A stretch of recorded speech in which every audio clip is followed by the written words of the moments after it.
Yep, my Yeah. bad. No, well, see, for West Coast, who's 1 minute late is early. Oh, got it. Oh, okay.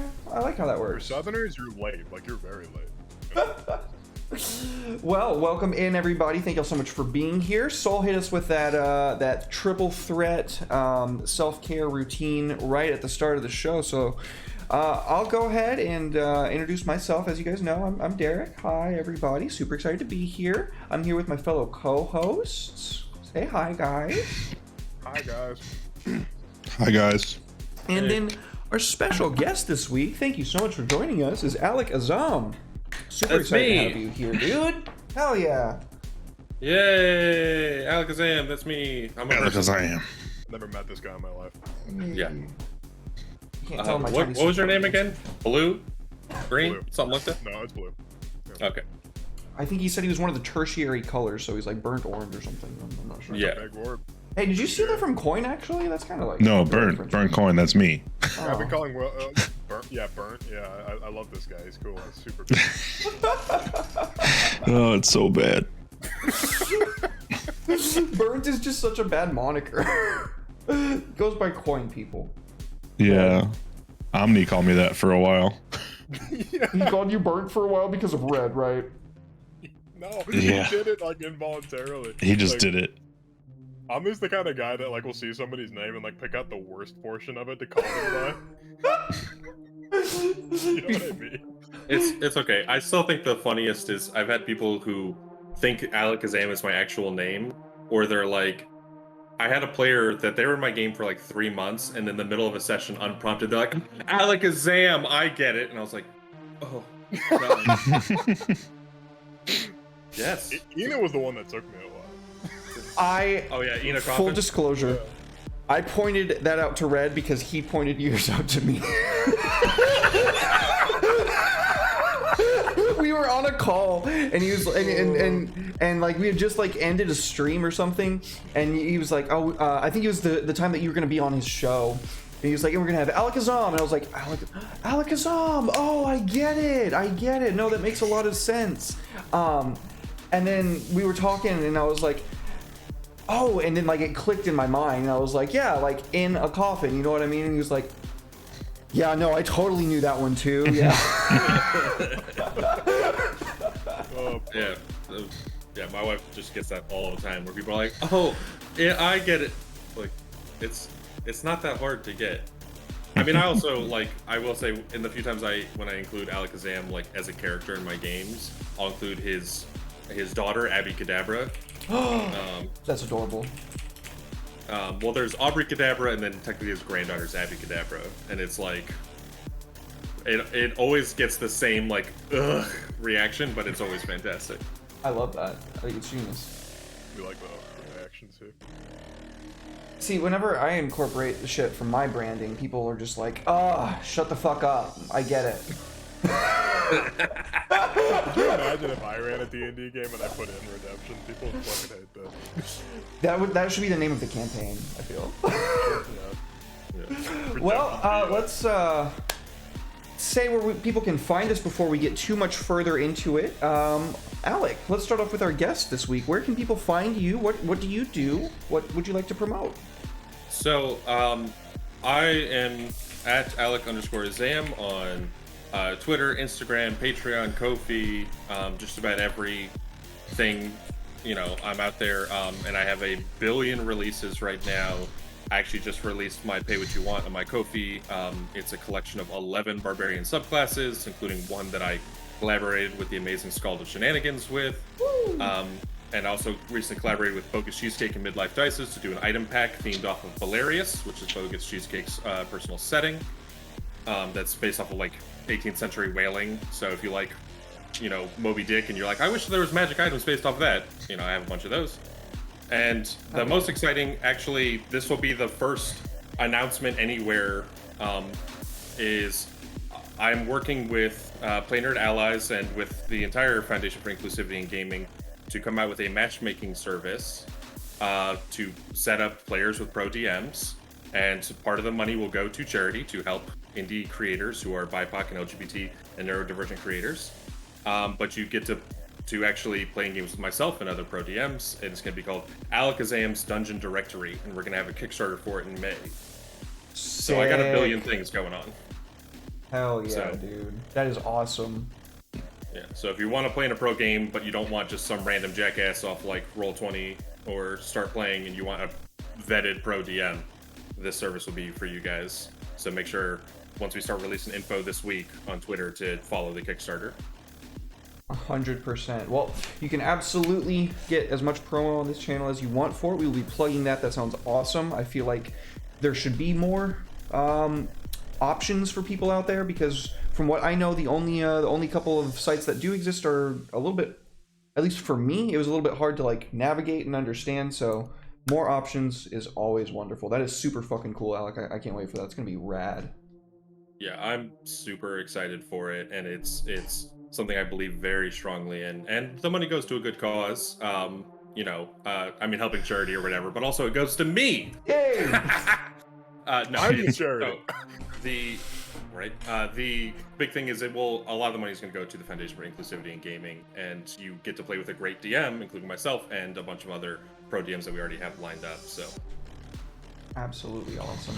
Well, you guys be sure to check that out. Stay tuned. If you're not already following Alec on Twitter, I don't know what the fuck you're doing, but go follow him right now. Red was gracious enough to drop it into the chat, and you'll be able to find more information about it there. Let's go backwards this time. Red, where can people find you? So I'm red, one of the 3 primary colors. I just work here. I'm just waiting for the paycheck at the end of the month. But yeah, I just released a book because Derek's not paying me enough. So yeah, if you want to check out some dark fantasy writing, if you like my improv world building show and stuff like that, and you think I'm a decent writer, buy the book. If you don't, buy it anyway. So it's a fun little. It's a lot of it's based in historical stuff, and it's like a historic fiction with like a little bit of dark fantasy. It's a very low fantasy setting. But yeah, I hope you'll enjoy that. It's $9. Pre-orders are up now, and let me see. I should have a cover illustration by next week. So, very much looking forward to that. Awesome. Dude. That's fantastic. Yeah, go buy your boy's book. Fantastic. Will, where can people find you? It's me, at the Burnt Coin on Twitter and pretty much everywhere else. Twitch, I'm gonna be starting that campaign soon, so I'm looking for another player.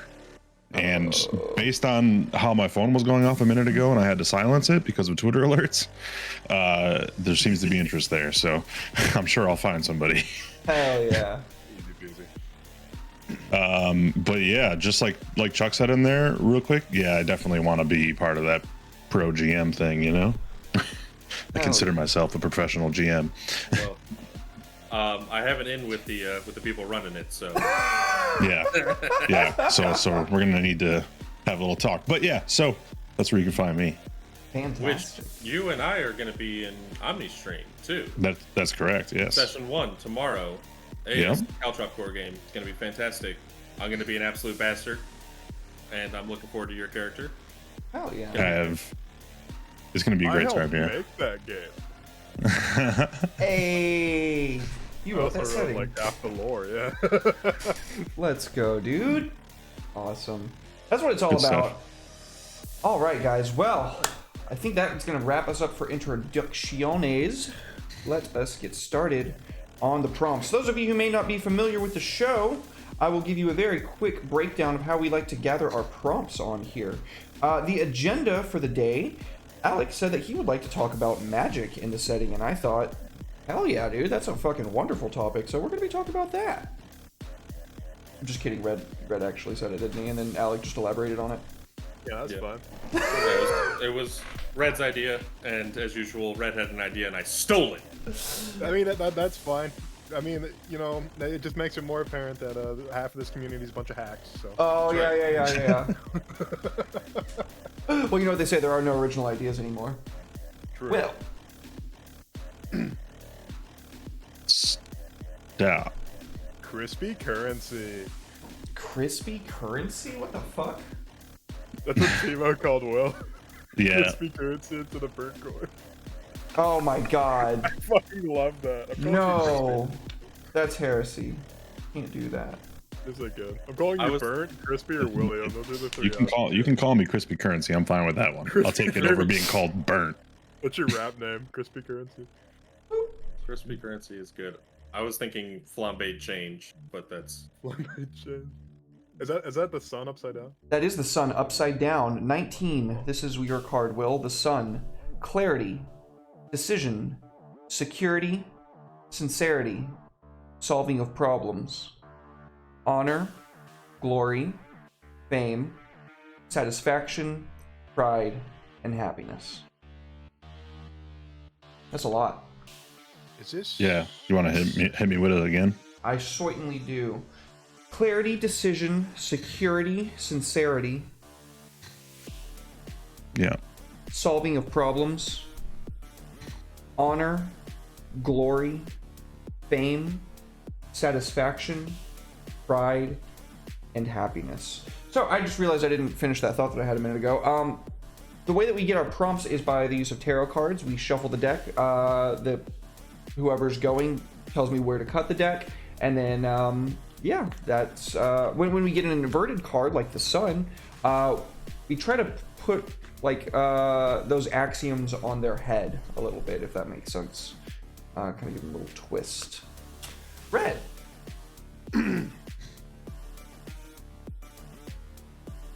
Stop. Let's see what Red got. 8 of Pentacles. Oh, exciting.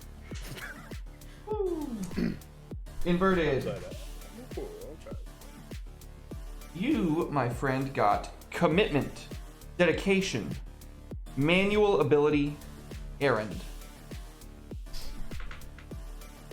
That's a cool one. Okay, I dig it. Yeah, very cool. All right, and our lovely guest of the week, Alec, where would you like me to cut it? Stop. Right up in the beginning. Right up at the beginning. All right. I was hoping I could get you like 1 or 2 cards in, but I wasn't fast enough. Oh, sorry. That's his fuck boy.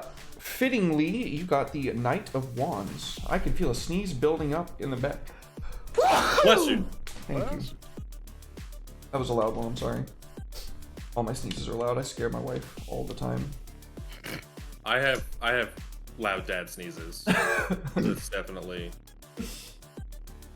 Traveler, departure, absence, distance, and adventure. I love that. Very cool. What was mine again? Something of chalices? The 8 of Pentacles. 8 of Pentacles. Yeah. Close. Close enough, yeah. Chalices was very close, yeah. Oh yeah, I probably need to cut I the know deck. in my house I mix up Pentacles and chalices all the time. Sometimes I'm drinking out of coins, you know? Yeah. Yeah, I get it. My wife was like, "Can you hand me those Pentacles?" And I hand her a chalice. She's like, "Son of a bitch, you did it again." I'm like, shit. Oh shit, okay. I got the One of Wands inverted. Creation, enterprise, initiative, starting point to sprout. Wow. So 2 Sprout was your last one? Yeah. Okay, that's weird.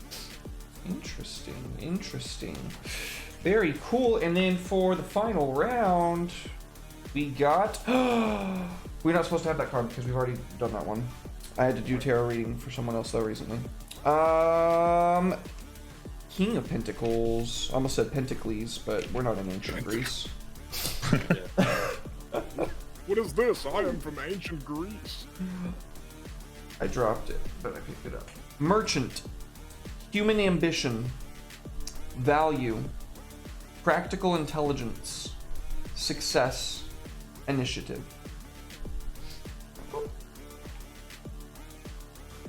And what was that card called again?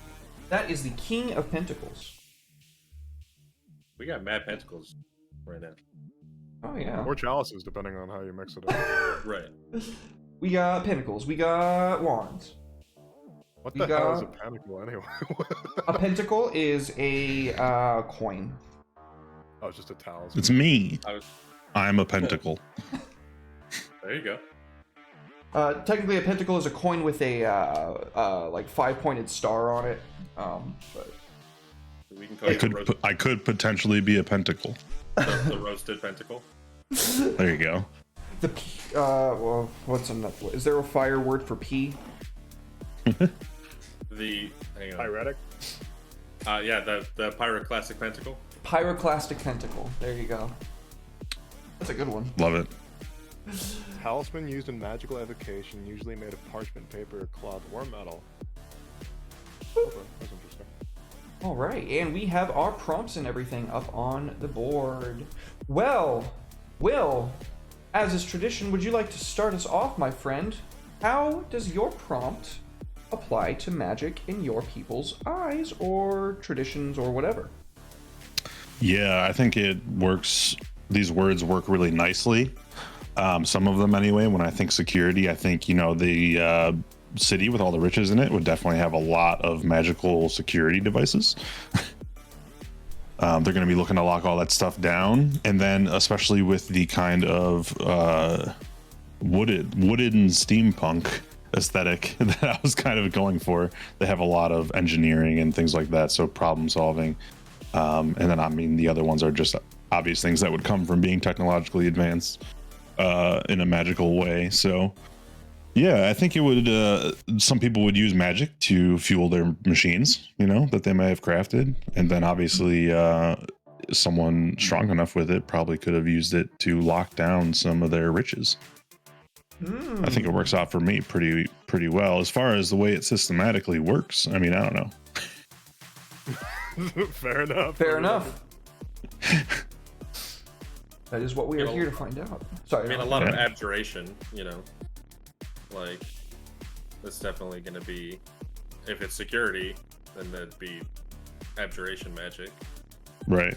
Definitely. Red knows about that. Yep. I do play an abjuration wizard. Cool. Okay, Red, what is your first impressions on this? So I'm thinking, since this is inverted, commitment, dedication, manual ability, errand. I'm thinking of the opposites of commitment and dedication, and it's like apathy, indifference. Manual ability would be like, I don't know. I guess it's kind of up their interpretation. I guess it'd be like an abstract ability, so I guess that works for magic. Just like arcane ability. It's like an abstract thing. It's a philosophical ability in that sense. And then errand, I don't know what the fuck to do with that, but I'll figure it out. I'm looking up like antonyms of things right now. What is the antonym of errand?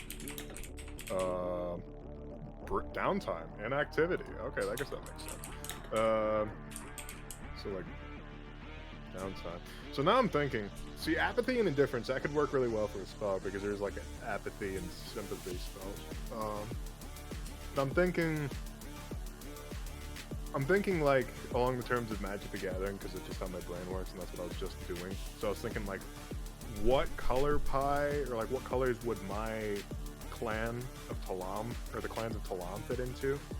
And I'm thinking really, really hard about that. Because I feel like some of the clans, I think almost all the clans would have green or black in them. So, while I'm thinking, I just need to think, I'm going to pull up my clans and I'm going to like organize them in my head of like what colors they would fit into and see like what kind of magics they would use in that sense. Cool. Sounds very cool, man. All right. Well, Alec, what are your first impressions, my friend? Knight of Wands is a pretty simple one. Traveler, departure, absence, distance, adventure, easily ties into magic.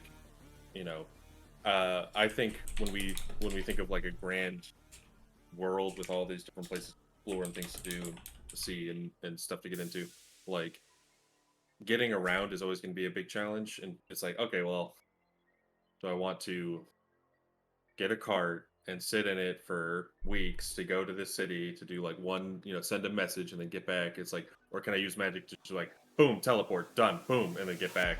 Do I want to use magic to make things more comfortable for myself as I'm traveling, more exciting? It's like, am I getting around? It's like, do we have like knight errants going out? And when we think literally the Knight of Wands, it's like, do we have a form of like literal knight errants or battle mages who are out there protecting travelers as they're like going out on the road? Or is it just like literal teleportation services? How can magic ease and manipulate the ability to get around, and also the ability to protect people on the journey. Okay, that's really cool. Yeah, that's not even something that I even considered in this setting yet, so that's rad. Very, very cool. All right. Well, my first impressions, the first thing that like really popped into my mind is how dangerous we talk about magic being in the setting, and how it's literally just a manifestation of like nihilism and the eternal end of all things eventually. And so what really jumped out at me is like, well, I know that the place that my clan resides is not necessarily very conducive to human life anymore because of how close it is to all of the bad shit that happened that we talked about a couple weeks ago. So I can feel like some kind of death-touched villages.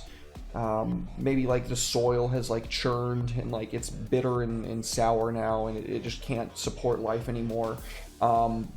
And there's probably still some people trying to eke out their meaningful lives there in the best way that they can. But I imagine that whatever monstrosities are created from this extant form of magic is probably going to be making their lives quite miserable. I also considered a little bit about the magical orders that I have spoken about. The one that is no longer really a thing anymore after they tried to give birth to a new god, and that backfired. And then I thought about the other clan that was a minor noble clan, and then kind of or minor family, and then kind of stepped into a more prominent role, being that they are kind of now overseeing the magic of my clan. And I feel like they would be still kind of fractured in a way and very slow to act because they saw what happened with the last iteration of the magical order and how horrifically it ended up happening, and they probably want to avoid that. Those are the first couple things that really jump out at me, mainly because it's like creation. How do I invert that? Well, the opposite of creation is destruction, and if I can envision a place that's kind of like stuck in destruction without any real means of getting itself out of that, that's just story points ripe for the taking in my mind. And then initiative, flipping that on its head, would be slow to act. Starting point and to sprout, I feel like that would probably be flipped on its head in some way. Maybe the gate that we talked about being monitored by some order of demon cadre. Maybe that's like a point of pilgrimage for some far off sect in the order. But those are just my first thoughts, and I'm gonna need to develop them a bit more. So let's kick it on back up to Will to tell us what he's got developing. Yeah, you act like I'm figuring things out up here. No, I was just kind of giving it a think, and about how you were talking about abjuration and stuff like that. So I was like, versus divination, as in revealing secrets. Like in a 5e sense, those two can in a way be opposite of each other. Ooh. So I was thinking that with one of them being such a great like thing that people are going to study into, obviously the other side of that coin, to say the other side of that burnt. The other side of that abjuration side would be that divination side. So I figured that there's kind of like an arms race per se, and trying to figure out how that stuff works and who has the strongest what, this or that. So not only would the city be rich in that sense, but they'd also be rich in the kind of competition knowledge wise. So yeah. Very cool. What was the old meme where it was like the guy breaks out of his house every morning and like fortifies it, and the goal is like he fortifies his house every night and then like tries to break out or break back in, and the idea is he'll either one day not be able to get back into his house or not be able to break out of his house because it's so strong. Just like is the abjuration so powerful that it can't be bypassed, or is the divination so powerful that it can't be protected against? Right. and the constant kind of back and forth with that, like at least how they're perceived, because I mean in the end one would have to trump another in some way, shape, or form, but maybe it needs a special something, this or that. Obviously we all know how to plant those seeds and stories, but that's what they could be based around, you know what I mean? So I think that's pretty cool. Oh yeah, super cool. I like the idea of a magic arms race. That's really cool. I definitely always love the concept of different like spellcasters just trying to one up and outdo each other endlessly.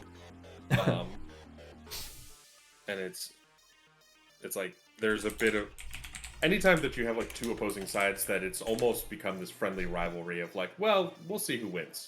It's like that's always the most fascinating shit to me. Oh yeah. Yeah, I like that stuff too. It's a lot of fun to play. All right, Red. I see you tippy typing away. Yeah. With my knowledge of the gathering of magics, I'm sort of thinking about. I'm feeling out like philosophies, like because I feel like these people they wouldn't be so. Well, they wouldn't be alive if it weren't for something other than magic and like pure sheer willpower. So I think at least one or two, maybe even 3 or 4 of these clans have no magic at all. So, but in that sense, I am thinking about like if they did have magic, what would they do? So I was thinking of like the main clan, like the largest of them all is Kanak Ard, the High Hill, where all the other clans come from, quote unquote, or so they say. So I was thinking of like their magic would be like one-man army-esque thing, because they don't have this massive following like they used to. So the way that they're training is that they would have to have people be self-reliant. So there's a lot of like Crusader Paladin-esque magics in the sense that they can buff the shit out of themselves with the idea that they have an entire kingdom, quote unquote, on their back. Like, you know, they take up a mantle of an entire group, an entire clan, just as like these single people like venturing out rather than hunting in like a group like the old hunt would do, or you know, being sneaky rogues like the Kraid Dun. They're literally like paladins, as paladin can get, in like a sort of Celtic and Middle Eastern inspired sense. Oh yeah, that's sick. But yeah, that's all I got right now. Okay. Very cool, very cool. All right, Alec. The big thing for me is, like I said, I think that this is going to break down into, you know, like teleportation networks, but also like protective. Wow, there we go. Nightly orders or guilds. In terms of like if you're traveling across the landscape, and there's times where, you know, you think of like, okay, what was it in Star Trek? Whenever they would teleport, it doesn't actually teleport you. It like clones you and like puts the clone where you're trying to end up being, and then destroys the original. Yeah. Just one of the most horrifying teleportation The devices I've ever heard. Prestige. I love that movie. Right.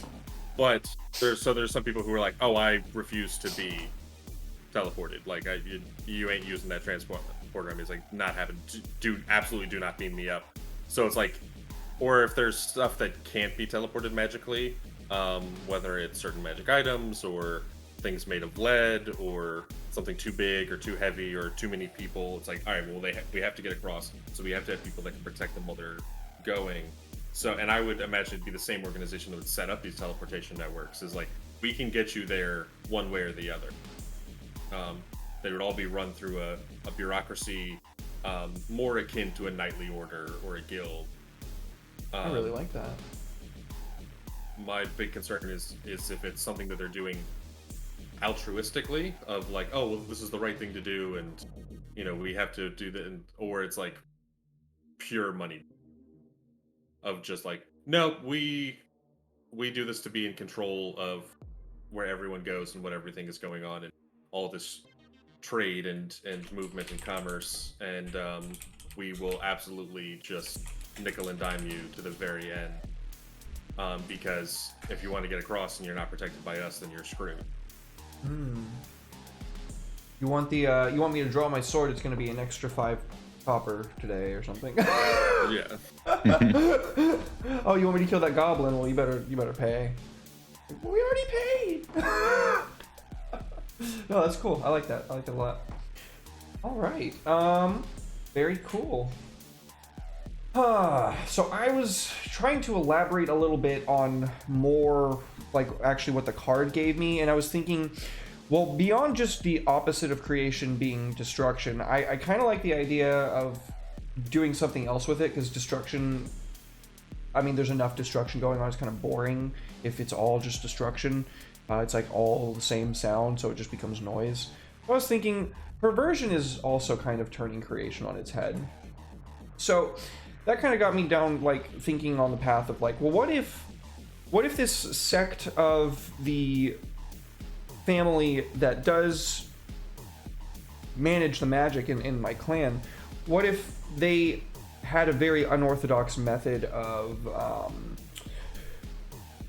generating forces, like I don't want to say like full-scale armies or anything, because that would be way too that would be like a whole thing, but I imagine that through like the twisting and manipulation of a person's soul, they would attempt to make them into a demon while they are still living, and that could probably create some really horrifying type of monstrosity that's like a half demon, so it's like half undead monstrosity of like carnivorous, or not carnivorous, that's a tree, carnifexorous like desires, and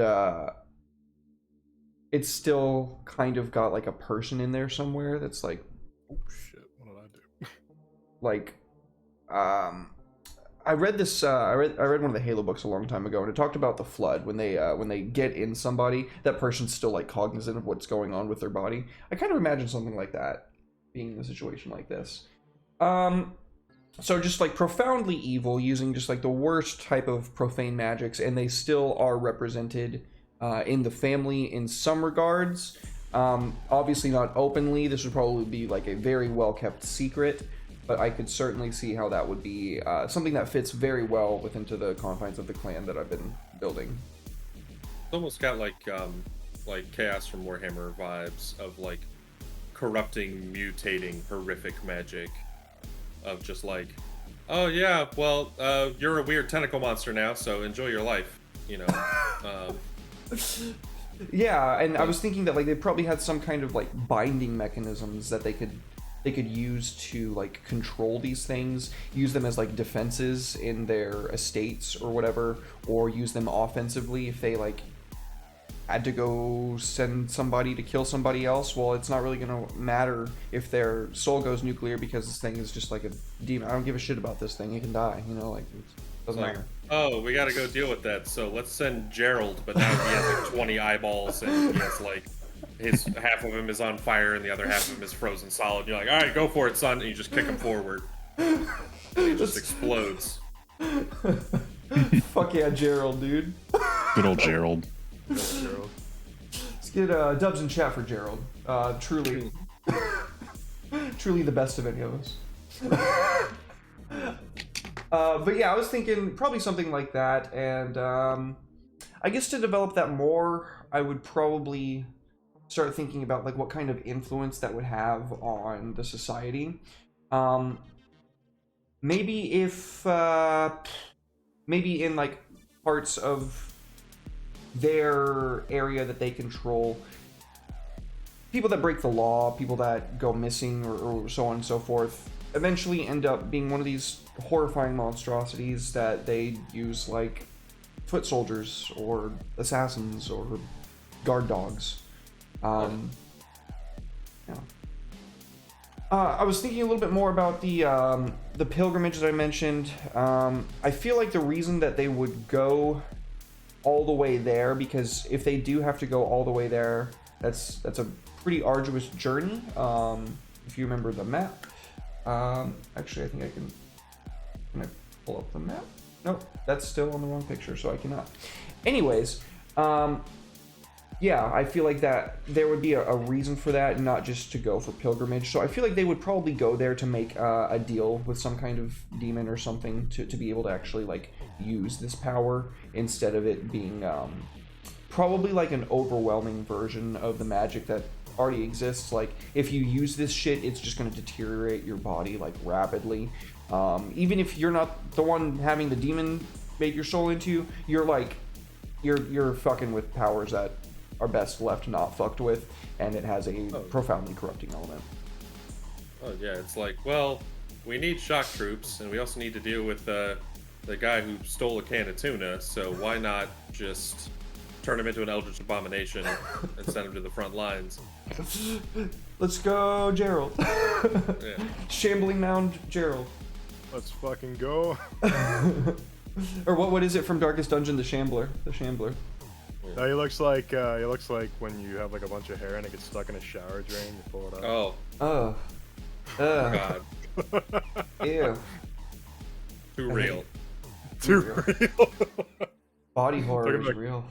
Talking about Yeah. transforming a man over a can of tuna, It's- and I talk about a shower drain. That's too real. Exactly. Glad you see things from our perspective. Because Gerald doesn't exist, but I gotta clean out my shower drain like once a month. All right. Yeah, there's no magic that actually like is the manifestation of like nihilism in the real world, but I am gonna have to do chores on Saturday, you know, like I gotta clean the bathroom, I gotta vacuum the floor. There's no shot that You don't actually have to worry about some disgusting Lovecraftian Junji Ito like just disgusting monstrosity, but like I gotta do the dishes and take out the garbage every day now in my life. That's just all. So that's funny. My bad. Junji Ito, yeah, no, none of his stuff's uncanny, because, you know, honestly, I couldn't imagine it, so, like, you know.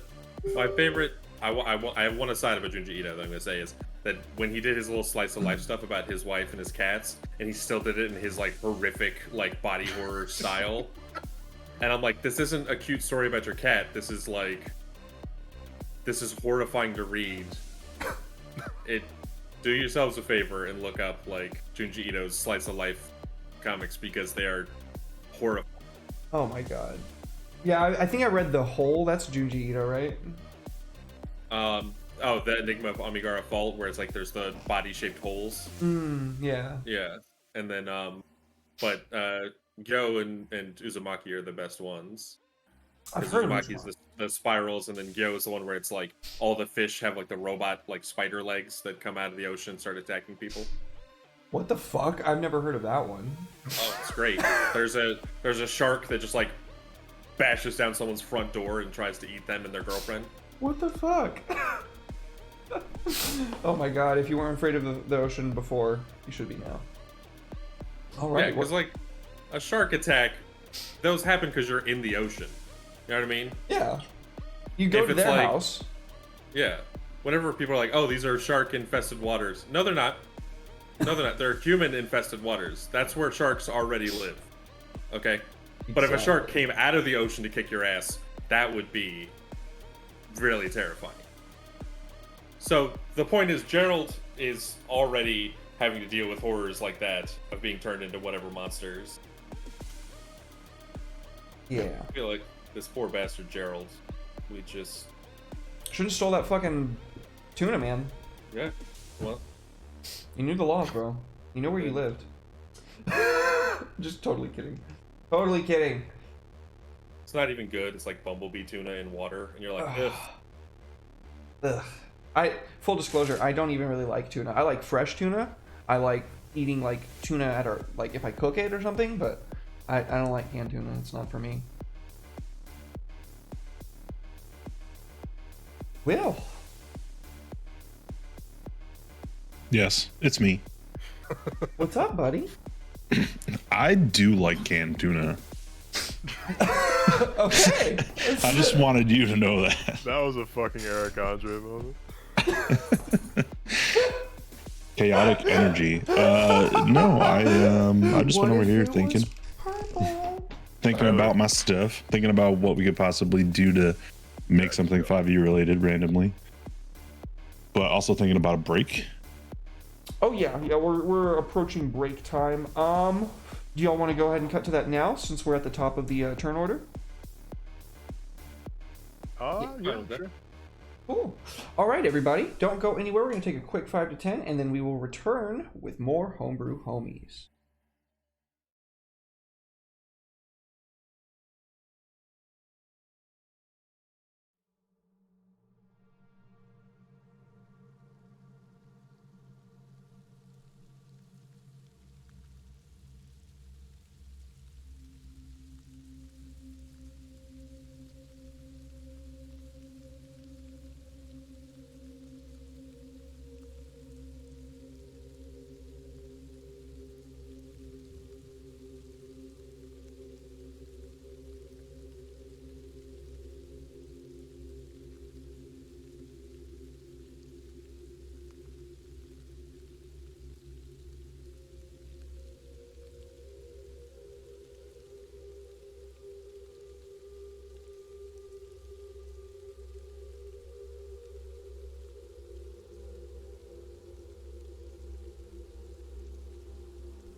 Welcome back, everybody. Welcome back. Thank you so much for your patience and waiting. We sure do appreciate you. Believe. Unless we want to come back in with what we were talking about, which I think was an interesting conversation. I guess to sum it up, and then if you guys want to extrapolate, feel free. If you're gonna use somebody else's shit, ask them. Ask them or credit them. Like, the least you could do is credit them. Be like, this is inspired off of their work. Just ask him. Yeah, all you gotta do is ask. 9 times out of 10, if you ask any of us, like, if you ask, like, Derek to use some stuff that he made, he'd say yes. You ask. I'll be stoked. Yeah, that'd be awesome. But, like, ask. I will say, I put Homebrew on Twitter, and I had someone message me on Twitter to be like, can I use this in my home game? And I'm like, yeah, of course. That's why I put it on Twitter, for you to use it. I want you to use it. That's great. That's so nice. But, like, I also had someone go on Reddit, and they wrote their own subclass that was a take on my subclass. And it was like, they changed the wording of 2 of the features, but it still mechanically worked the same. And they're like, oh, this was inspired by Alakazam. And I was like, bad move, son. Absolutely no. Copied. Yeah, some people just, man, I don't know. That's If you don't got an original idea, don't take somebody else's and think of just take a little bit longer to think of something. Yeah. It's, Spend more time on it. Develop it a little bit more, and then you'll make it your own. but yeah, I mean, there's like 4 stories in the world. Okay, it's like man versus man, man versus self, man versus God, and man versus nature. But it's like, if you have those stories, great. But like, if you know you're ripping somebody off, just ask. Just be like, hey, can I do this? And if they're like, no, then you gotta respect it. Yeah, 100%. 100%. Like, for instance, I asked somebody, I'm not going to name any names or anything, but I asked somebody in the community when I was like getting started streaming and everything, like, hey, would you mind if I use some of your maps? Like, I'll pay for them, I'll plug your stuff. And they were just like really weirded out by the whole thing because it would still be attached to an actual play. So I mean, they gave me some stipulations about it, but I could tell that they were uncomfortable. And I was like, you know what? Nah, I'm just not going to do it, because I could tell that the person wasn't comfortable with it. And I was like, I want to fucking put somebody out like that, Yeah, I had a similar situation. I asked, there was this person talking about how they had like Romani ancestry, and they're like, they posted a bunch of stuff on Twitter about like their like Romani superstitions and stuff like that. So I figured they were just open to talking about that stuff because they put it up on Twitter for free. And I was like, hey, is there any chance that you could like, could we like talk about this kind of stuff? Because I said I'm writing an Eastern European inspired setting, and they said to me, they said, no, I'm gonna make this into a book and make money off of it. I'm like, okay, like that's your choice, but I can't help but feel the way that you just said that to me is just like, well, now that you want it, I think I'll make money off it. Oh, so the man just skyrocketed. Yeah, well, but see, the thing is that person got canceled because they were a piece of shit. So You love to see it. Yep, you got their justice. It's My wife made me food. delicious. Classic. Meanwhile, I got this Rice Krispie, so like, Sorry. Barbecue. Oh, sweet. It's meatloaf with barbecue sauce, boys. Oh, that sounds killer. I could go for some. Hell yeah. hey, JJ. Oh, JJ's here? Hi. Oh, JJ's here. Hello, JJ. And which JJ is a gem. I'm just gonna throw that out there. True. But I did have someone who messaged, and they said, I love the character Alakazam, like his design is so cool. And I was like, that's super flattering, thank you. And they're like, would you mind if I included him in one of my games? And I was like, that's a little weird, but like, what do you want to do with them? Like, oh, well, I want to make him the villain. And I was like, nope. How dare you? Nope. I was like, canonically, he never fights anyone ever. And they're like, oh, well, I just think if he's like a powerful archwizard, I was like, no, he's my character. No. Don't ask me that shit. That's Like, fucked. that was really weird and gross. I also think that might have been the person who sent me the death threat last time. Come again? What? Oh, have I not mentioned that I've gotten multiple death threats? Isn't it fun being a person that exists in a social media space? Yeah, they wouldn't say that shit to your face, though. No. I mean, I'm also 6'4" and 300 pounds, so most people don't say anything to me. Yeah, I'm Hey, yo, same. I feel that. I'm the short one for once in my life. What the fuck? I will say, being a woman is a nightmare. My wife, it's like, okay, I remember I was talking to my wife, and she was just saying how life is a blizzard of bad dicks flying at you all the time, just trying to, and it's just like, it's just like, nope, fuck that sucks, like that's just a nightmare. And so mad respects to all women in the world, because holy shit, like, you know what the #1 cause of death for women is? Men. Meanwhile, for men, it's your own heart killing you. So Yeah. No, you're absolutely right. When my wife started getting on Twitter, she would get like weird tweets from people, and she had been on it for like a couple of weeks. And like, I mean, it's not like I'm keeping my relationship with her a secret or anything. So it's like, who the fuck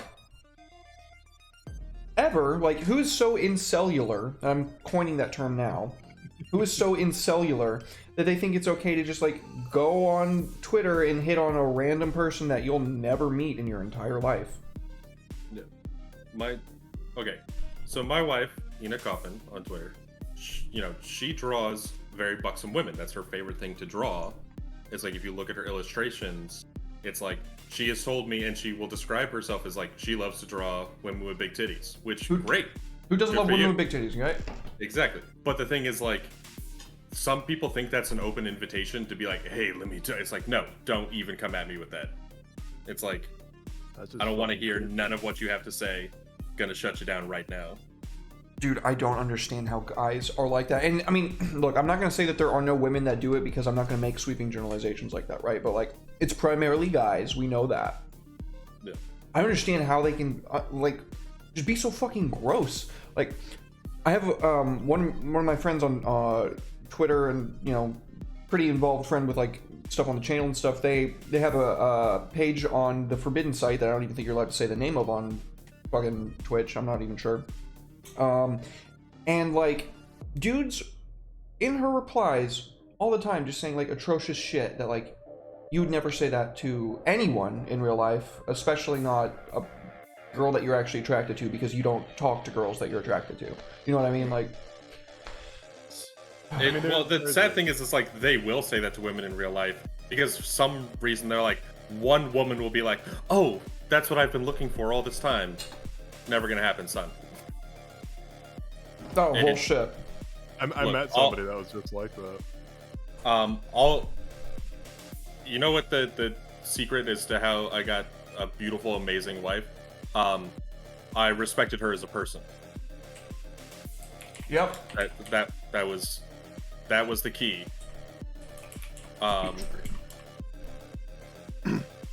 It's like, wow, this is a human being who I love and respect, and it's like, that's all that it takes.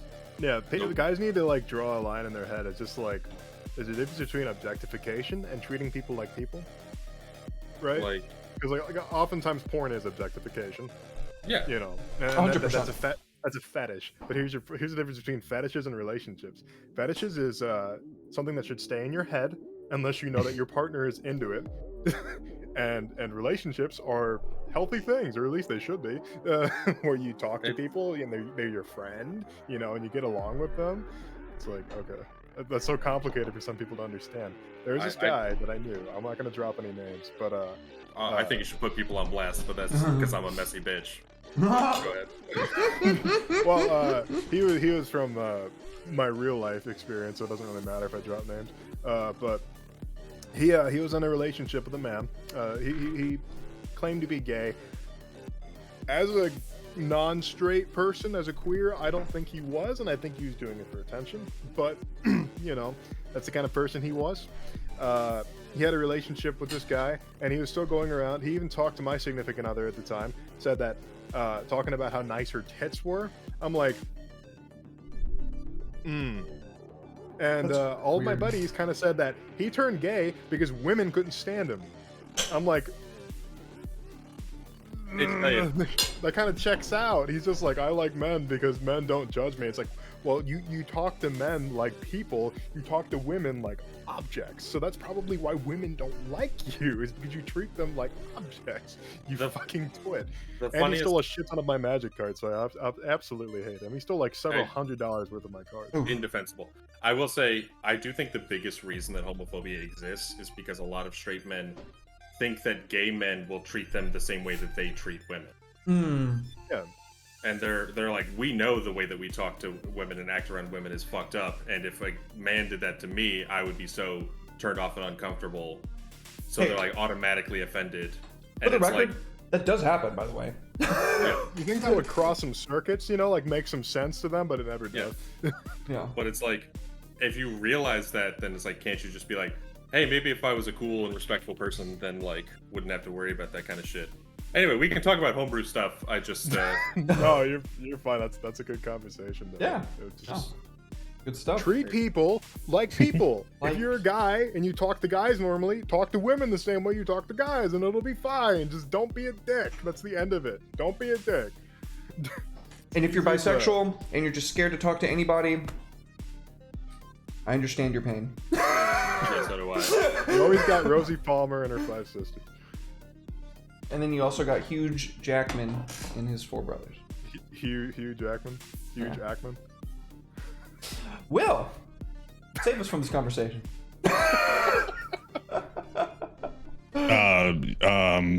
Capitalism. Let's go. Okay, great topic. Great segue. I've been waiting to talk about it. Okay, so Alex Jones. No, I was just thinking this magical arms race. This is all pre-event, and then like after that, it would have just boiled down to how can I take these skills that I may have learned about this thing and make a living from them. So then the immediate word that came to mind is capitalism. Obviously, we're not going that far with it, but no, but you're gonna have like a Marcus, like from Borderlands, in your setting, right? Just like guns, beautiful guns, magic. Exactly. I mean, yeah, it's basically that. There's a lot of traveling salesmen and merchants and stuff. The vending machines in BioShock was like, welcome to the circus of value! Welcome to the circus of value! Exactly. Hell yeah. I don't think anything in that game scared me more than those goddamn machines. They were jump scares, like, ah! It's like, oh god, what the fuck? But you knew you were safe. That was the thing. Or relatively safe. It didn't make me feel safe. I'd be going through and I'm being attacked by like crazy people, and I'm like, all right, this is fine. But then I'm like, oh, a vending machine, and it's just like, oh, the circus of value. I'm gonna hack them all just out of spite.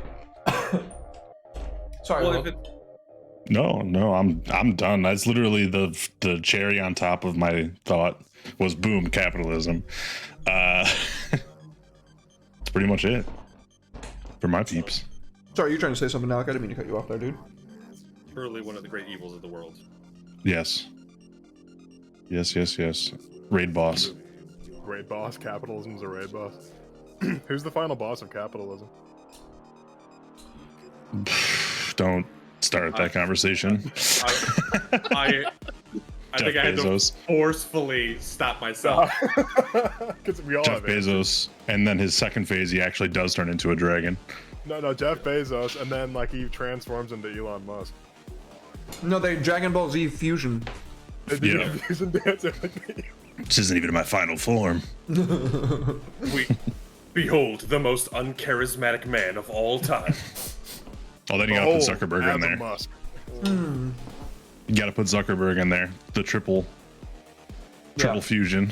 Oh, that's terrifying. Jeff Muskberg. There's something there. That's a dragon name if I ever heard one. It's like a Forgotten Realms dragon name, just like really weird and convoluted for no reason. Okay. Zuckmussos. I will say, I feel so bad for new DMs who come in and start doing Forgotten Realms dragons, because you're like, oh yeah, it's like, you know, you do like Dragon of Icefire Peak, and you're like, oh, Cryovane, that's not too bad, and you get into some of the other monsters, like, oh yeah, or Otorili Arcarnos, or like Arviatris, and you're like, I'm sorry, what? Don't worry, I have a card to share with you guys. I know you guys aren't like, Alec plays Magic, but I don't know if he knows about this card. Or even in Witcher, Villain Trenton Mert, who also goes by Borch 3 Jackdaws, which I love The Witcher, but sometimes it makes no fucking sense. Andrzej Sapkowski, what are you doing, son? Pick a fucking name. Borch 3 Jackdaws or Villain Trentenmark? That's the most Polish shit I've ever heard in my life. I mean, to be fair, a Polish man wrote The Witcher. It's all based off Polish mythology too, right? If you had a Polish grandma handing you pierogies, it wouldn't be as Polish as the name Borch 3 Jackdaws. It's so many words like put together. I need to find this fucking card. You guys are gonna hate it. It has the longest name in Magic. Oh, I think I already know. Yeah. I want to see if Will and Derek can pronounce it. Probably, I'm pretty good at that thing. I posted it in the links chat. Oh, Jesus Christ. Okay, let's do this.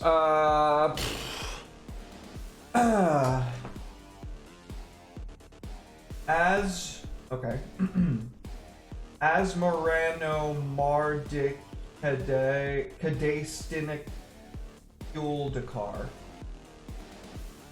You're close. It is Kuldakar.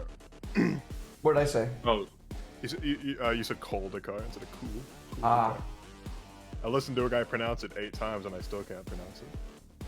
I couldn't say it fast. Asmarano Mardik Kadastinik Kuldakar. Jesus. But what is it? What do you mean, what is it? What does that word mean? It doesn't. It's a name? Yeah, it's a name. Oh. It's a human wizard. Oh, it's a legendary. Oh, okay. Yeah, she's a chef. She's a wizard chef. Okay, I would leave very few like stars on Yelp because that's fucking insane.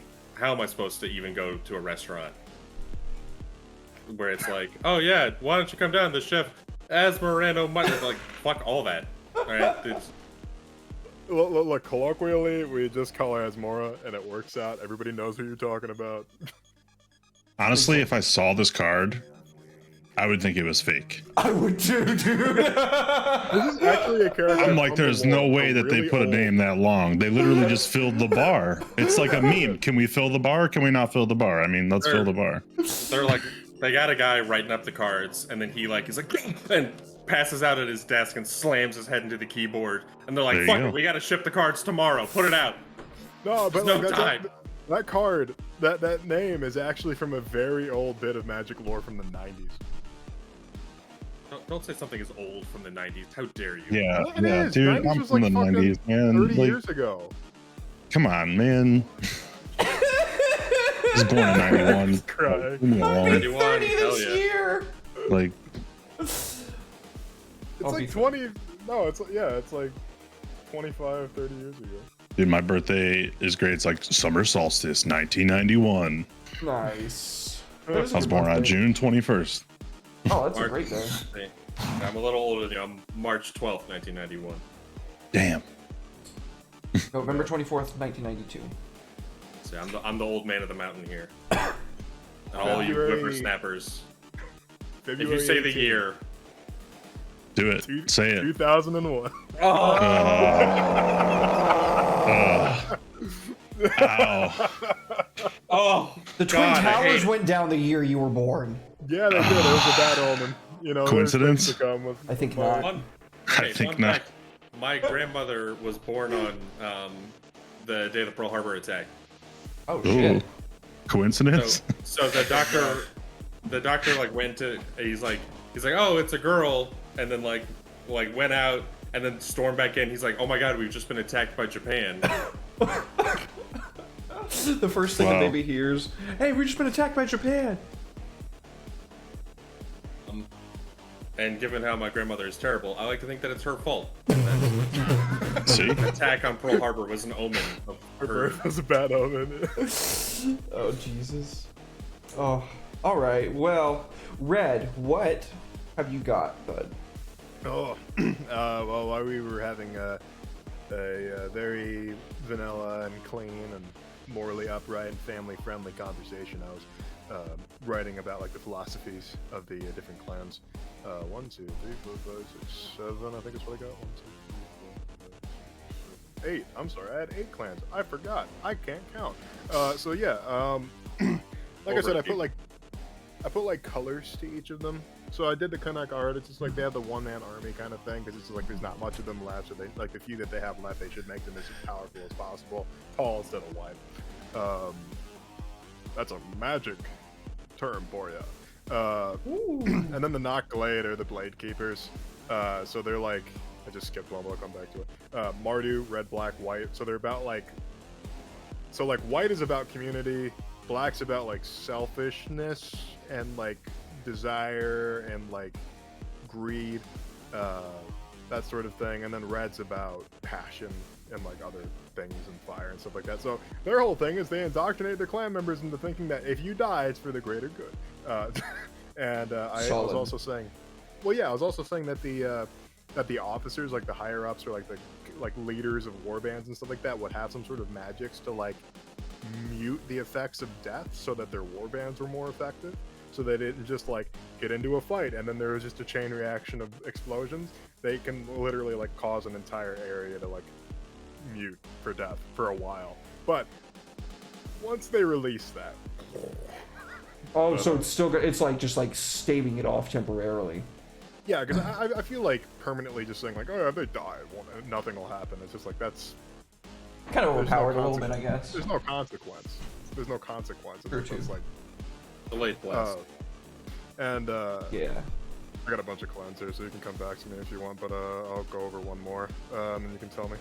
The credit doing to the rogues that I was talking about, the assassins that kind of hide out, I gave them red, black, blue, because they're incredibly intelligent, they're passionate about keeping the clan alive, and they're black because they're sort of evil. They're mostly driven by like they're self-motivated. They're because black doesn't always mean evil. It can mean like in Magic the Gathering, it can mean like selfishness or like desire of the self and stuff like that. Because there is a Magic the Gathering hero from Kamigawa named what was his name?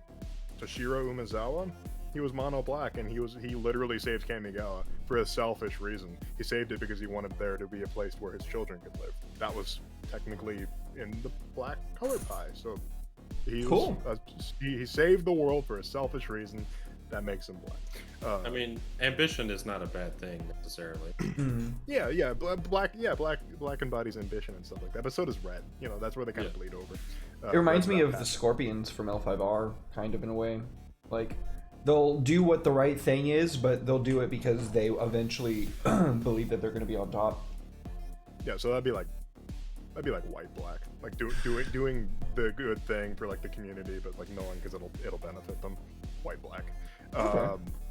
and then but like these guys are roguish assassins, so like red, black, blue fit perfectly for them. I don't know what the color scheme divergent was for L5R's card game. I just was thinking about the tabletop for the record. No, Before anybody in chat's like, "You ignorant fuck." That would happen though, but no, like I was saying, like these I'm guys probably typing don't right have now. a lot. I was about to type it. Just kidding. Will just said something hateful. I was thinking that these guys probably don't have a lot of magic. They probably have a little bit more magic than some. Like they have like maybe dark packs, like they make like blood packs and stuff like that to like let them be quieter or sneak around. Maybe some of them are able to like teleport, quote unquote. I'm thinking stuff like pass without trace is stuff that they're able to do. But yeah, I got 5 more clans, so you can come back to me if you want. Very cool. Yeah. We're on our final go round, so if there's anything else that you really want to get out, then probably now would be the time, because once Alec and I take our turns, we're going to go into the group. Okay, I'll do one more clan then. I got the Sanam Gore, the Cold Bog, the guys I was telling you that are like the mushroom people, like the fungal seers and stuff like that. They're poisoners.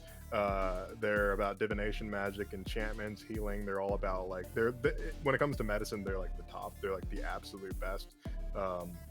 They're a very small group, but they have like covenants tendencies. So like the more of them that are in one place, the more powerful they are. So like when they're separate, they're not very powerful, but when they can combine their magics, they're like nigh unstoppable. Like druids. Yeah, exactly, like druids or witches, you know, and stuff like that. But by Or like themselves, they probably couldn't even handle like a single footman from like another clan or what have you. But They're very good poisoners, very good healers, very good diviners and enchanters. They use this mushrooms and trip balls and do all sorts of fun stuff with Hell like, yeah. So like Pellers. Peller? A Peller. Oh yeah, I haven't Yeah. heard that term in a while. Yeah. Yeah, I haven't heard that term in a while either. Witcher. That's the last time I heard it. Was it Witcher? Yeah, I mean it's a very like northern and eastern European concept, but it's like a sage or a potion maker or a trusted elder kind of person. Yeah, that's Peller. a really archaic word. That's a fucking good word. It is a good word. I like that. I'm gonna write that down. Sweet. Very cool. Good shit, Red. You always come up with great shit, dude. What do you, Will? Thanks. To a lesser extent, Will. Oh, That's fine. That's fine.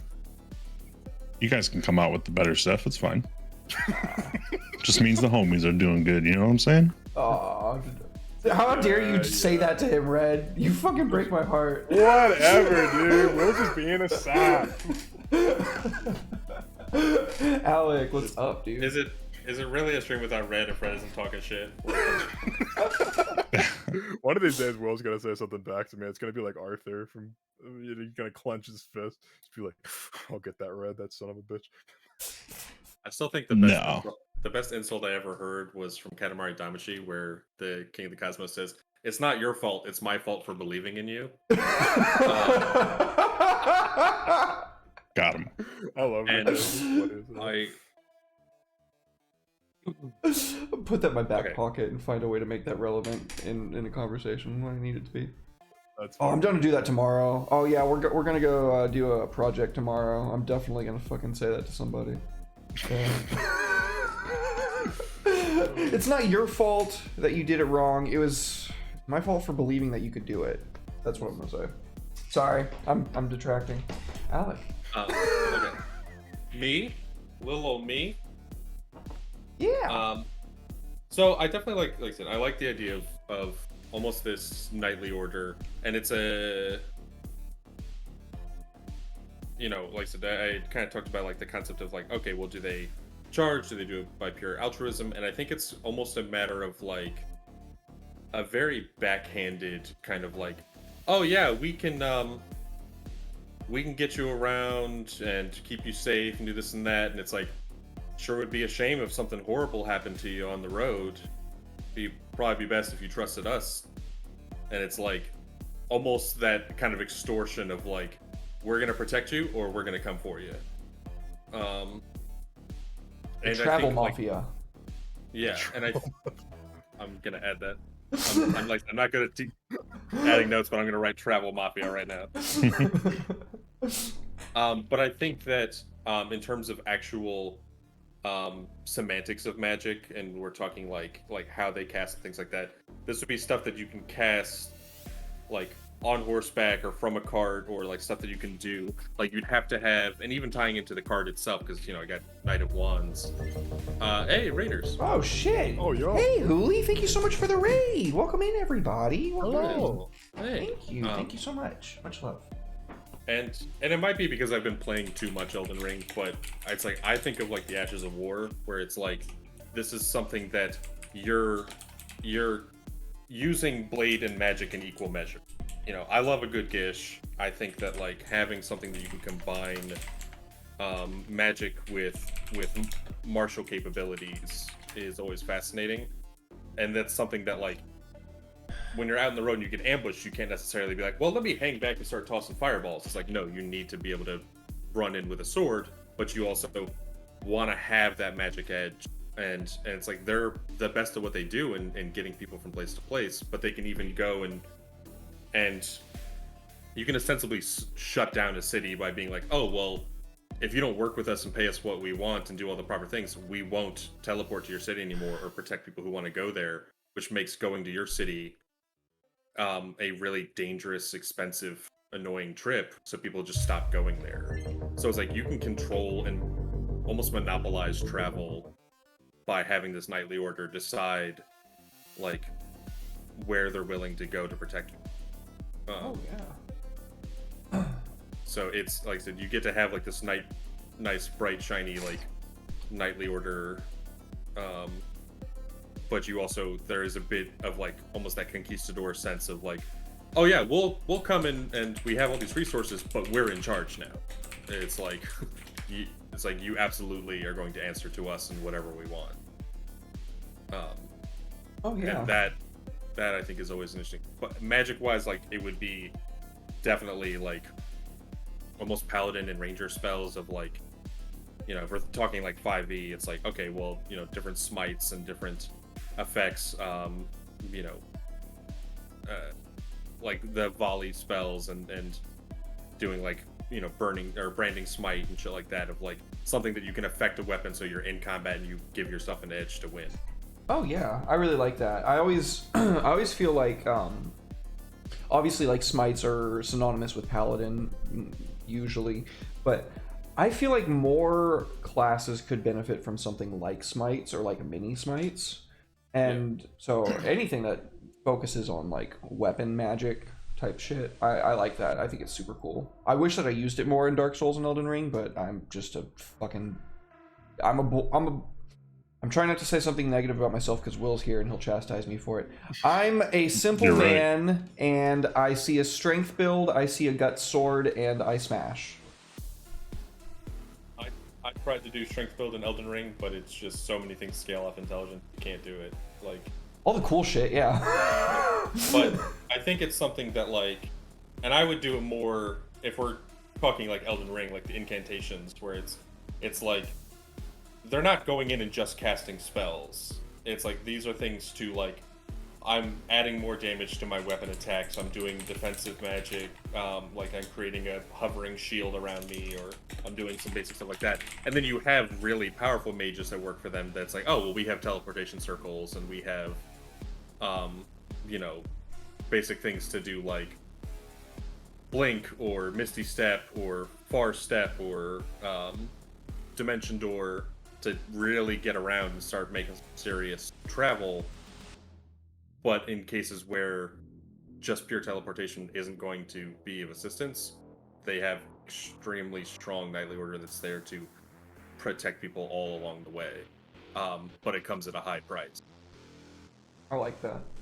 I like it a lot. I like that we're getting like more organizations in the world that might not even necessarily be affiliated with like any of the great clans or anything. I think that's really cool. It's making it feel more lived in, you know what I mean? More fleshed out. It's and again, and I mentioned this during the break, but it's like I don't want to just be like, well, in my setting, but it's a little bit. It's like I have a guild called the Stormbanner, which is like they're just colonizers. That's all. That's how they're an evil group, is that they're colonizers. So like this is to some extent something like that, where it's like, okay, well this guild or order is gonna go in and be like, oh yeah, we can set up a whole new growth of trade and commerce and a big boom to your city, but we want a seat at the table if that's going to happen. And it's like, and if you don't have us come up, well, good luck to you, because no one's going to want to visit your shitty town, you know. Oh yeah, like they would probably have some kind of like I don't know, you can obviously veto this if you don't like it, but I imagine that their headquarters in each town would probably be like some kind of fancy inn of some sort. Oh yeah, it's very like guild hall, like, you know, like I think of like in Skyrim where the champions live, like the longhouse. Oh yeah, it's your like, buster. It's like, oh yeah, you come in and these are trained professionals who will take you where you need to go. But then some people are like, maybe I'll just risk it. But even then, it's like there's plenty of bandits who are like, well, I'm not going to go on this trade route because these jackasses are going back and forth, which makes every other trade route much more dangerous. Oh yeah. But there's even times where it's like they'll take someone and yeah, like we were joking about it before, but it's like, oh yeah, well, you paid me this much and I killed a couple of bandits, but you're gonna have to cough up if you want me to protect you for the second half of the trip. Oh and yeah. It's like, oh shit, and you get there and it's like all the money you were trying to get to the other town you've had to spend on the way.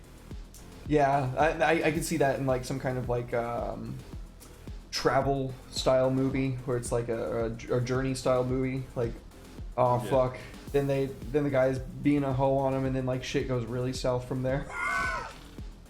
It's just like you break into the treasure during the caravan ride over there. He's just like, well, we got to be able to pay, or they won't protect us, or they might even turn against us. And just take And it then for we're themselves. Fuck. We're out in the wilds with no one to protect us. Oh yeah, I really like that, Alec. That's really cool, man. Good shit, dude. Oh yeah.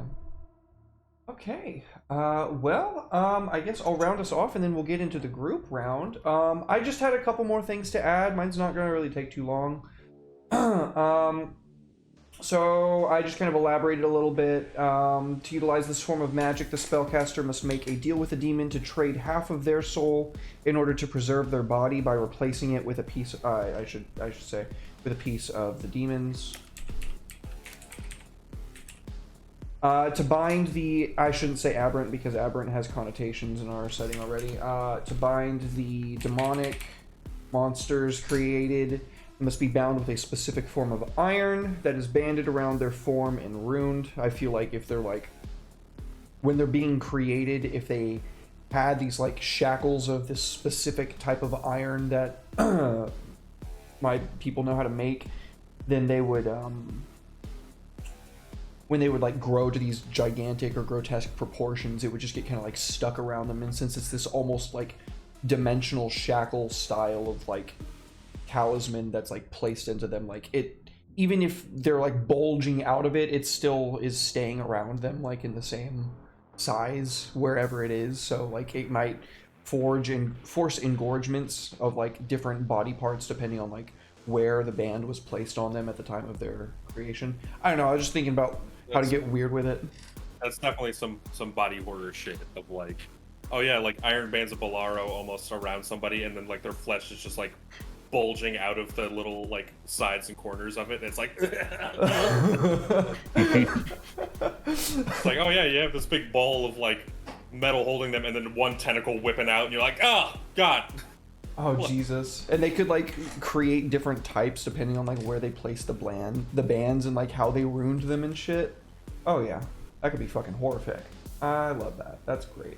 Thinking about like where these people would probably live, I can't imagine they would be able to live inside civilized society very well because things that they would be creating would probably be trying to like just fucking kill shit.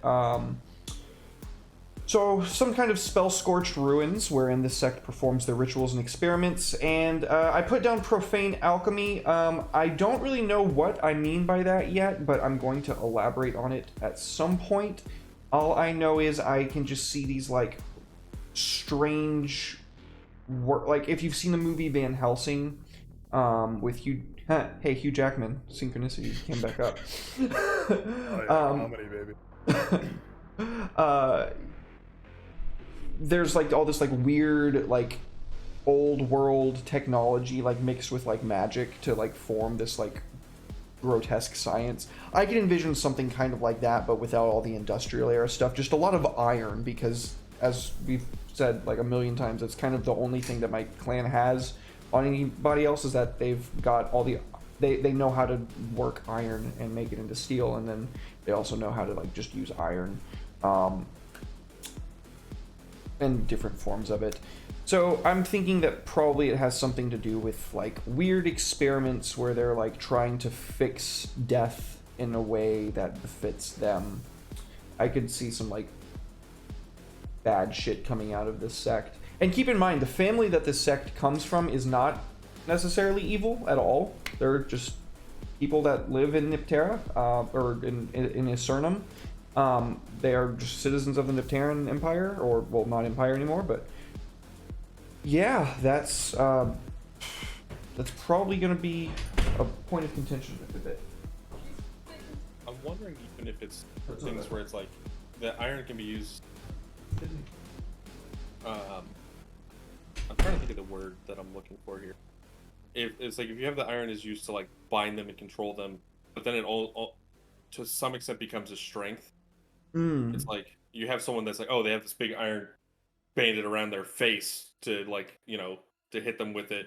But then it's like, well, now if you try and hit them there, it almost is like armor, almost like built into their body. So it helps control them, but it also strengthens them at the same time. Yeah, I'm gonna put that down. definitely, and it acts as armor, protecting them from extra damage. However, if it is broken, then they die. I feel like would be like if you can find a way to break that thing, which it probably wouldn't just be as simple as just hitting it a bunch of times. It would probably require some hitting it with something special, you know? Oh yeah, it's got to be something like the iron breaks and then it's just like, oh yeah, then their flesh melts. It's just like, yeah, you know, or it's like oh we found their arm and it's like they have this big giant gross like rippling flesh mass tentacle arm underneath all that iron. But guess what? Now they have a big iron arm that they can smash people with. Oh, so guess shit. what? We just gave them a club built into their arm. And it's like whipping every which way at like impossible angles and shit. Oh yeah, that's sick. I love that. Cool. To die rather instantaneously. Cool. I like that. I like that a lot. All right. Well, I believe that's going to take us to the group card, which was the King of Pentacles, Merchant, Human Ambition, Value, Practical Intelligence, Success, and Initiative. What are we going to make with that? I think we've already, I mean, I know Will and myself have brought capitalism into what we're making. And how dangerous that concept of money or bureaucracy or power.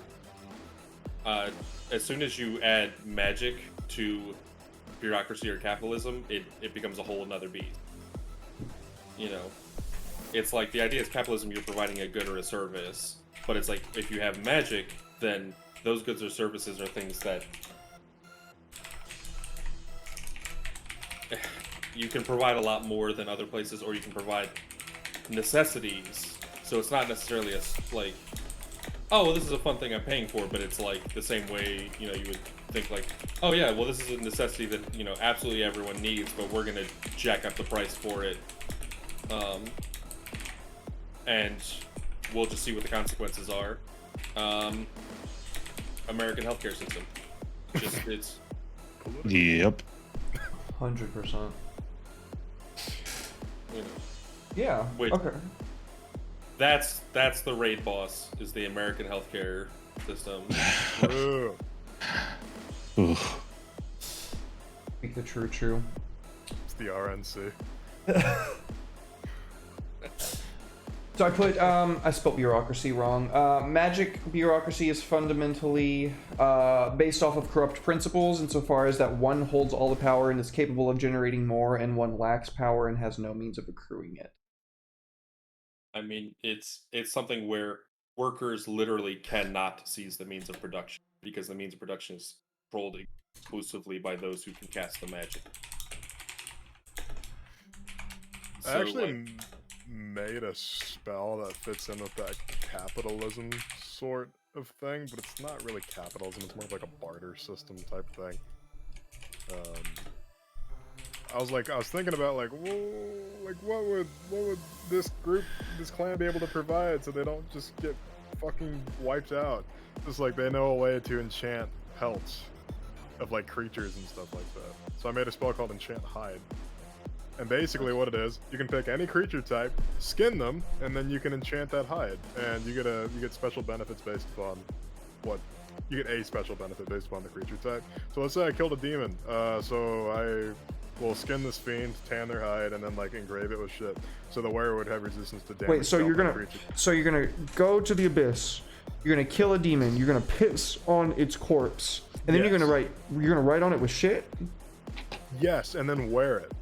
That is just way worse than the fucking last guy who we knew that pissed on stuff, Red. I can't help but feel there's like a common theme with me on the show, and I'm not fond of the theme that is common. You keep bringing it up. Hey, Look. you do that. Well, like, okay, so I was thinking of the hunters, right? I was thinking of the old hunt, like when I cam to focus, damn you, focus. Maybe it's not the camera. Maybe you're just blurry. Ooh. Maybe, yeah, I'm just blurry in real life. That's creepy. That's uncanny. But I was like, the warrior has resistance to damage dealt by creatures that share a type with the material of the creature used in the casting of the spell. Oh, So you're like, resistant to like all their attacks.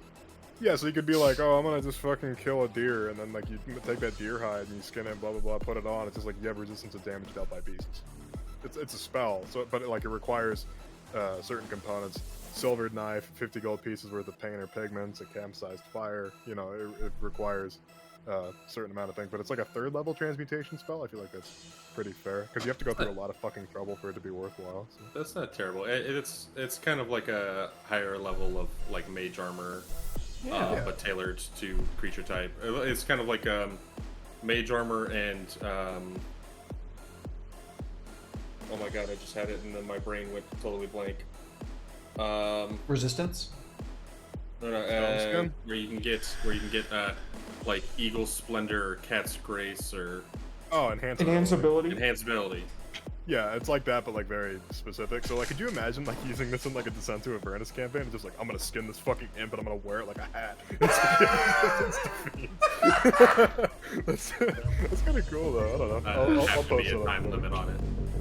I get, yeah, that's fair. There'd be a time. I said until dispelled, so it can be like dispelled. Like they can cast dispel magic and remove it. But yeah, I don't know. I'd leave it up to DMs. Like, oh, this could be destroyed or whatever. I would also be interested to see something like, I actually have a merchant domain subclass that I've made where one of your channel divinities is you can basically, it works similar to the spell Incite Greed, but you basically hold up your holy symbol and everyone is like, oh, money, and like, it's just, Money. and I did something similar to like Forge Domain Clerics, but the idea is that you can take a pile of coins, do a ritual, and it becomes an item that you want it to be. Or you can take an item and be like, do a ritual, and it becomes a pile of coins of what that item is worth. Dude, that's sick. I like that. They also have later on, they get a demi-plane bank vault. That when What the fuck? When you cast a spell that has a material component with a gold cost, you get half the gold back in your demi-plane. Oh my god, that's awesome. Jesus. It's cash back. Just cash back. It's like points on your credit card. Yeah, Oh, or yeah. it's like, if you have 300 gold and you need to cast Revivify, you don't need a diamond, you just spend the money. Because your Well, god is like, I'll handle it. They're like, just pay me the money. And you like lose the money, but like it covers the material component. So what inspired you to cast this spell? Money. Money. But Very cool. yeah, it, like I said, if magic is something that it can't just be replicated, people can't just be like, oh well, we have our spin-off of it. It's like, that's not how this works. That's not how any of this shit works. It's like, then you start to have a really dangerous product that you can drive up demand and explicitly control the supply of. And if it's a necessity, or you make it a necessity, then you can charge anything you want for it. I don't know why, and it's probably just because we're talking about capitalism and stuff, and it's just the way that it made my mind start working. But I started thinking about, like, you know, in these magical bureaucracies, they wouldn't just go around casting spells that they know are going to, like, have profoundly negative effects on them all the time. No, I feel like they would probably have some way to channel that into maybe like a singular person or persons that are basically just going to be on the receiving end of a whole lot of magical backlash as the world tries to resist the nihilistic energies. So, I mean, we don't have to call it this, but I just came up with the word conduits of ruin, individuals who have been selected as those who will bear all the magical backlash from magical organizations. You pick a bunch of scapegoats to be lightning rods for all the ill effects of what your magic did. You know, Yeah. it's the same way back in the Civil War. If you were drafted, and you had enough money, you could be like, "Oh, I'll pay for some poor person to go to war in my place," and they'd be like, "Okay, cool," and you give the government money, and then they just draft some random poor person, and it's like, okay. So it's the same thing of like, if you have enough resources, you can. I'll be like, oh, I gotta cast a spell, but it's gonna eat me alive from the inside. Nope, this poor bastard is gonna. So, like I said, you pick someone who committed some petty crime or some basic. You take Gerald, right? And he stole a can of tuna, and you're like, look, if I cast this spell, it's gonna fuck somebody up, and it's not gonna be me. So, well, I don't know Gerald. Fuck that guy. And it's just like then he becomes this ticking time bomb.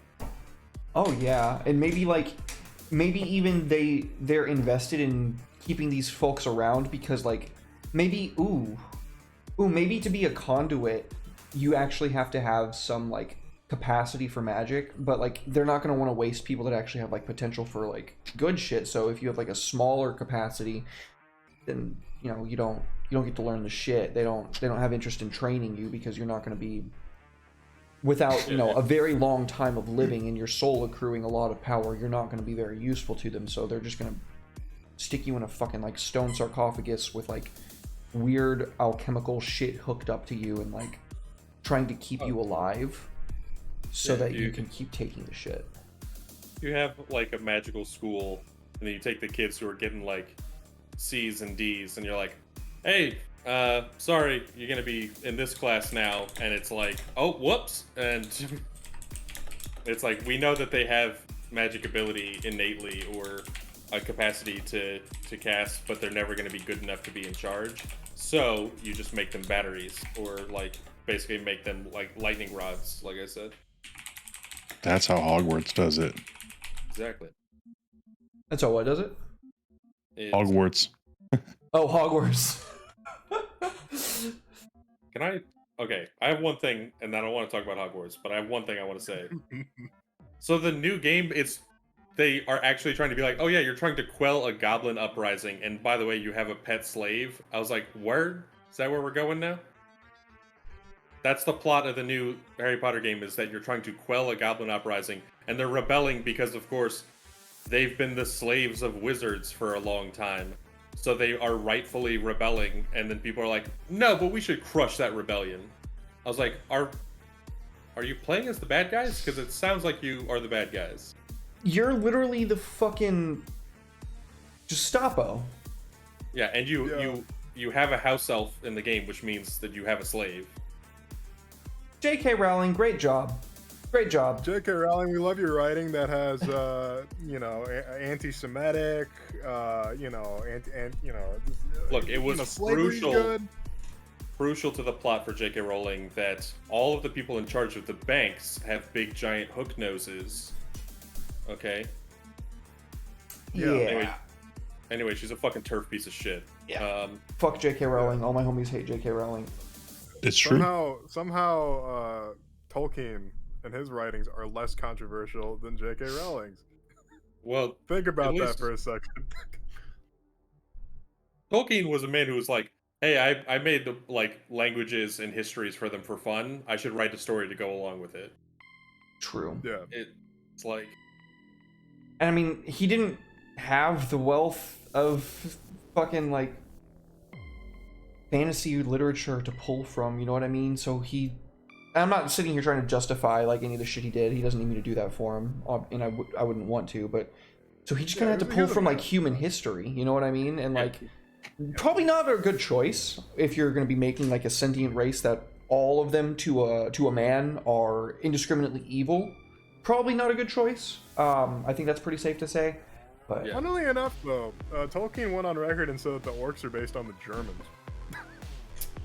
Well, I remember back in the late 20s and early 30s, when the Thule Society started taking over and Nazis were rising prominence, they asked him to be like, oh, can you prove your history? Are you related to any Jews? And he's like, I'm sad to say that I'm not related to any Jews because they are wonderful people. And he's like, and I'm ashamed of how Germany is acting. And so then he based orcs off of Germans, and it's like, all right, Tolkien. Dwarves are still like facsimile to Jewish mythology, and there's a little bit weird there, but well, the dwarves are actually based upon Norse mythology in his setting. Well, yes, but it's also culturally dwarves is based off of Hebrew. Yeah. And when you inform something with the names, you're going to be informing the entire culture around it based off of those. Right. Like I said, I love Tolkien stuff. I was actually just rereading Lord of the Rings last month. no, February. But it is kind of interesting to see how fantasy has changed because of Tolkien, and it's undeniable. It's like when you think of like comics, and it's like, okay, well, how did Superman change comics forever? It's like, whether or not you're a fan, you can't deny the impact. But I do maintain that J.K. Rowling is a turd shit. And 100%. Tolkien at least was trying to tell an interesting fantasy story. And he was more of a man of his era. You know, he fought in World War One. Also, the reason there is a line in the book where he says that the orcs have a Mongolian appearance, word for word. That's exactly what he says. So obviously that's been a big thing of contrition for a while when it comes to discussing Tolkien. The reason he did that is because they referred in World War One, the British referred to the Germans as the Huns. Mm-hmm. Yeah. So he was like drawing those two parallels because the Germans were referred to as the Huns because the Germans were like, we're gonna invade China and leave no survivors. And they did. They literally went into China and killed a bunch of Chinese people, didn't take any prisoners, which was against many laws at the time, global laws in Europe. Yeah, and it's like, that's why they called them the Huns, because they were vicious and ruthless and horrible, evil people. And the Huns did some terrible shit too. Like I said, it's like mad respect to Tolkien, but as someone who the character Alakazam is an orc wizard out of spite of the concept that orcs have to be dumb. It's like, no, fuck that. Orcs are awesome. Yeah. And it's like, I made Alakazam an orc wizard because they're like, oh yeah, orcs get a minus to intelligence. And I said, no, fuck you. And like, made an intelligence-based character that was an orc. I like it. Don't worry, I made a strength-based goblin for the same exact thing. Hell yeah. Well, man, this was a fucking fantastic episode, you guys. Holy shit. I had a good time. Hell yeah. Yeah, it was awesome. Also, kobold is the German word for goblin. Kobold. Interesting.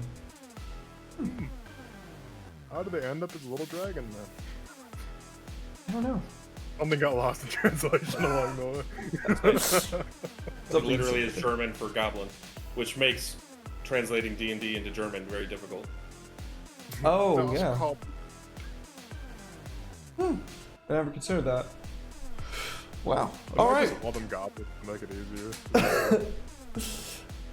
I guess that's gonna do it for this this episode. We are right at about the 2-hour mark, so I'm gonna go ahead and turn it over to my co-host and our guests to tell us once again where they can be found, what they're up to, and Will, you want to start us off? Sure. Yeah, I'm the Burnt Coin on Twitter and pretty much everywhere else. And the biggest thing I got going on right now is DICE, which is Digital Indie Creators Expo. It's in November and it's going to be a great time. We already did one charity stream for it. It was super fun. Hell yeah. We got a few more on the way and a bunch of new stuff coming out, and the website is almost ready to launch. So that's going to be great because then we can start enticing some more people to jump on. Sweet. But yeah, it's going great. Are your commissions open?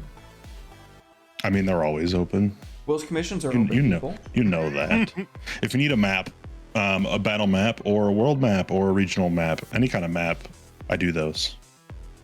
Some people say well, but I say they're decent. I say exceedingly well. They're great. Will's commissions are 7-Eleven, always open. Hey. Yeah, hit up your boy. And super cool shit with DICE, dude. I can't wait. It's going to be fucking awesome, man. Yeah, it's going to be great. Sweet. Red, what's up, buddy? Hello, I'm Red. One of the 3 primary colors. I am here on Twitch on Wednesdays and Fridays. Wednesday, I'm playing through The Walking Dead. Fridays, I'm going to do Friday night. Friday night magic. Hey. But on Friday, I'm actually going to read some web fiction for everybody. So that'll be a nice little ASMR stream if you like that sort of thing. Just like, be like, and then Nico Bolas said roar. Are you gonna read Sonic X Mario? That's an idea. You'll get booted off Twitch. You should read your own book. I should read my own book. That's actually not a bad idea. That's a cool Ina and I did a stream recently where we read My Immortal. So you should read My Immortal. It'll take you forever. I would love to hear Red go and be like, my name is Ebony Darkness Dementia Raven Way. Like, come on. That's cursed. Anyway, I'll let my audience vote for what I read. They'll probably read magic fiction or something like that. Reading my book wouldn't be a bad idea. That'd be cool. Yeah, that'd be an awesome idea. Yeah. Just a lot of controversial stuff in there. I'm not sure I could say on Twitch. That's alright. I think we'll be fine with it. It's not that bad.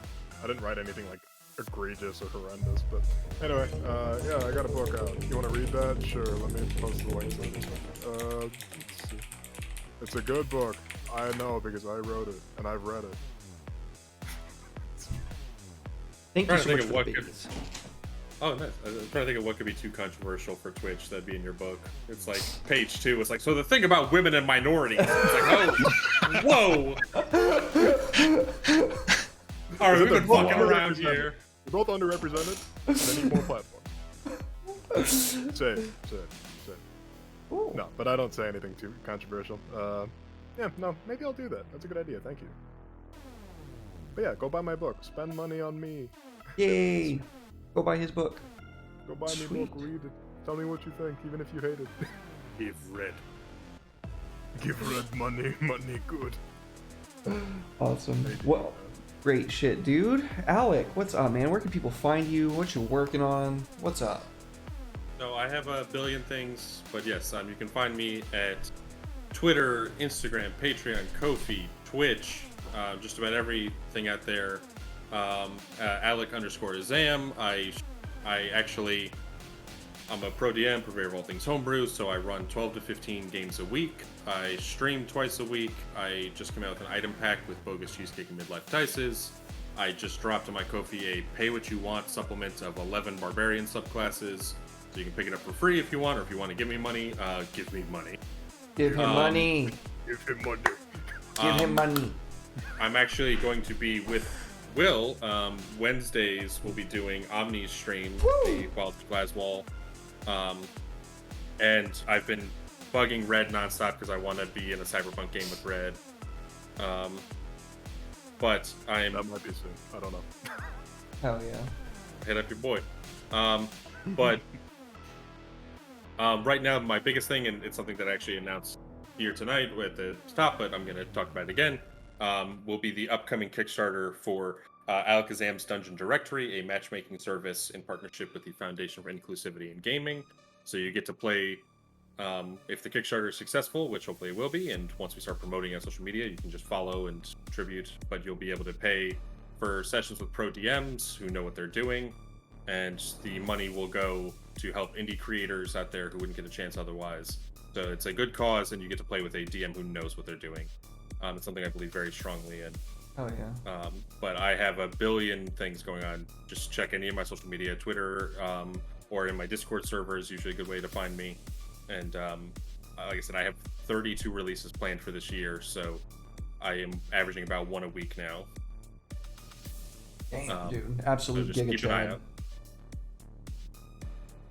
I think that's the first time I've ever been accused of being An absolute giga chad. Absolute chat.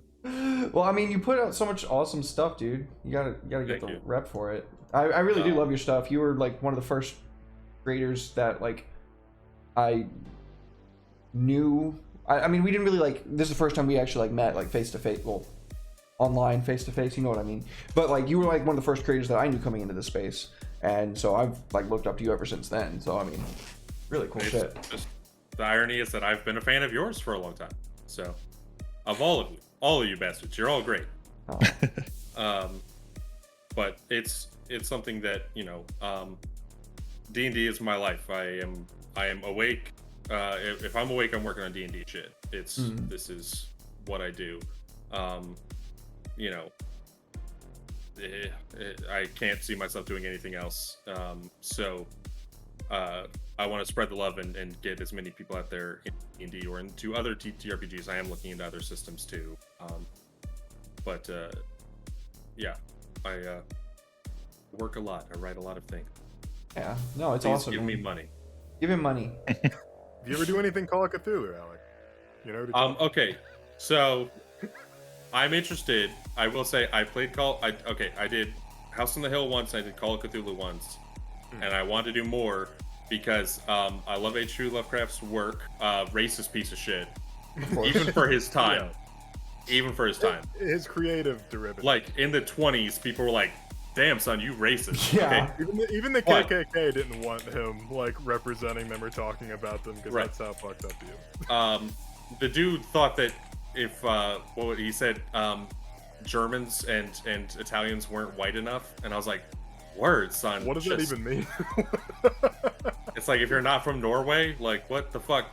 But his impact on horror and cosmic fiction is undeniable, and it's like I have long wanted to get into Call of Cthulhu properly, and I wouldn't trust anyone but you, Brett. Oh, he's But, great at it. Thank you. But I want to do that Cyberpunk game because I have a character that you know that I told you about the character. Oh, I know. So everyone would get to hear my Foghorn Leghorn voice. Oh, hell Yes. yes. He has a southern accent. That's amazing. Oh my god, you have to make this happen now, Red. If you didn't have to make it happen already, you have to now.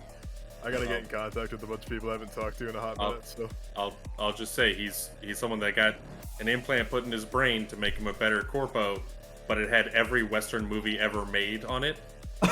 And so now he goes around mixing up Western movie references. it's Tell me- 12 o'clock. Tell me you guys don't want to see that. O'clock. This town doesn't have sufficient place for like both of us to exist here at the same time. Like, The architecture here, the infrastructure ain't big enough for two people to be in one place at the same time. I'll be a Tom Sawyer. Like, come on, you know that there's something. That's amazing. Oh my god, I have to watch this. Like, Oh, Indiana. All right. Well, thank you again to my wonderful co-hosts. Thank you, Alec, for being such a fantastic guest. This was an amazing episode. So grateful to have you guys. Woo! That was a lot of fun. You guys know where you can find me. Before I get into my spiel, stick around. We're gonna raid into Tall Squall. Soul is on, and we want to support Soul. Hell yeah!